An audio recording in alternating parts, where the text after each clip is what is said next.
Saturday at the Masters, and we're here with Steve Bann, coach to Stuart Appleby and KJ Choi. Thanks for joining us again today, Steve. Not a problem. 1 under par 71 for Stuart today. Steve, once again, 4 birdies but offset by too many drop shots.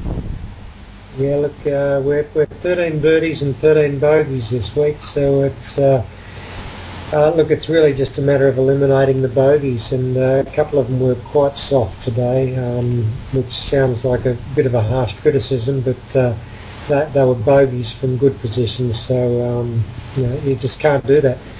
Hopefully tomorrow we're going to have 5 or 6 birdies and no bogeys, but he's going to have to stop missing the shots where really you should be able to hit the ball just in the middle of the green and make par, and missing greens and making bogeys just not on at this level of golf.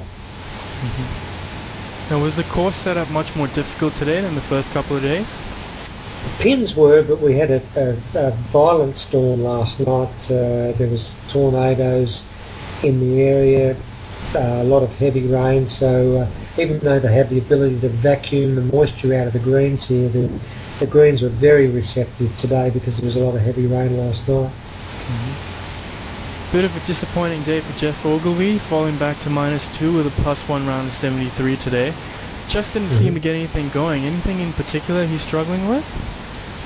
Well, no, not so much. There's not much between shooting a low round. You've got to get off to a good start round here, but look, with the pins today, if you just missed on the wrong side, it was very easy to drop shots, and if the putter's not rolling, which it's been rolling beautifully for Geoff all year, you're just not going to make the birdies. And Geoff made a couple of birdies, a couple of bogeys today, and had 73. So basically we've got no Australians in contention and no Koreans in contention because obviously KJ missed the cut. So the battle tomorrow for our group of players is low Australian, and there's always a little bit of competition in that area. So hopefully one of the guys will go out and shoot something in the mid to low 60s tomorrow and get up into a top 10 position.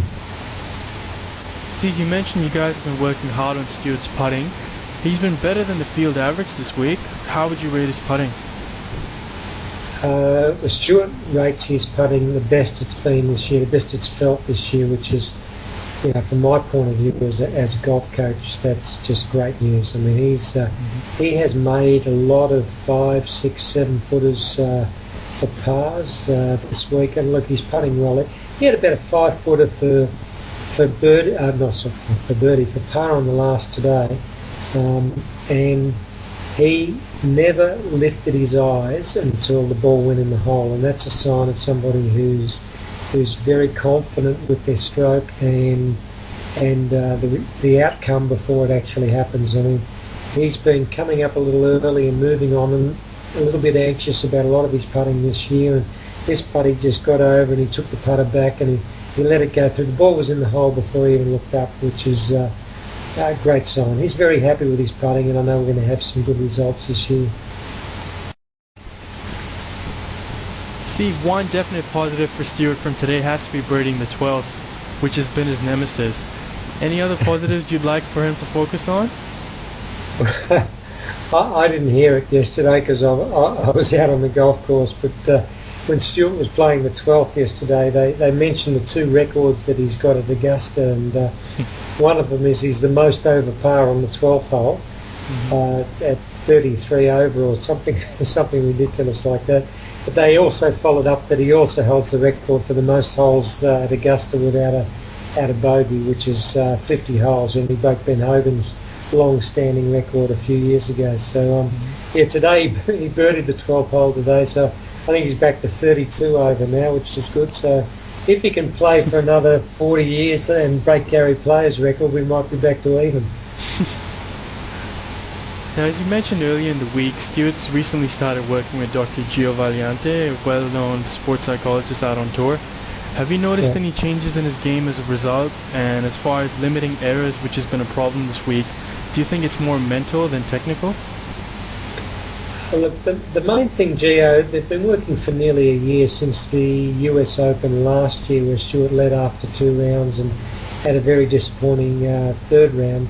I introduced Stuart to Gio over 2 years ago now when I read Gio's book, Fearless Golf, and I was very impressed with the book, and I had a couple of discussions with Gio, and I felt that it would be good if Stuart could start working a little bit more in that area, but it takes a little bit of time, and Stuart and Gio have been working for a year now, but the main thing they're working on is sort of getting to know each other, and Gio is starting to see Stuart play a little bit more, and the most important thing is for Stuart to start trusting how good he really is and letting his game flow. And he gets a little bit slow, and he gets a little bit overcautious and careful and thinking a little bit too much, and that's what they're working on at the moment. And I'm sure that is what leads to the bogeys, where he overthinks things a little bit too much. But it's a process, and I can see some really good stuff. I mean, his drive off the first hole today, it was just fantastic. I mean, that's always the hardest shot any time at the Masters, and he walked into that ball with a purpose and authority and just striped it down the middle, and then hit a great second shot on and nearly made birdie. And they're making some good progress, and look, I'm looking forward to some great major success in the next few weeks.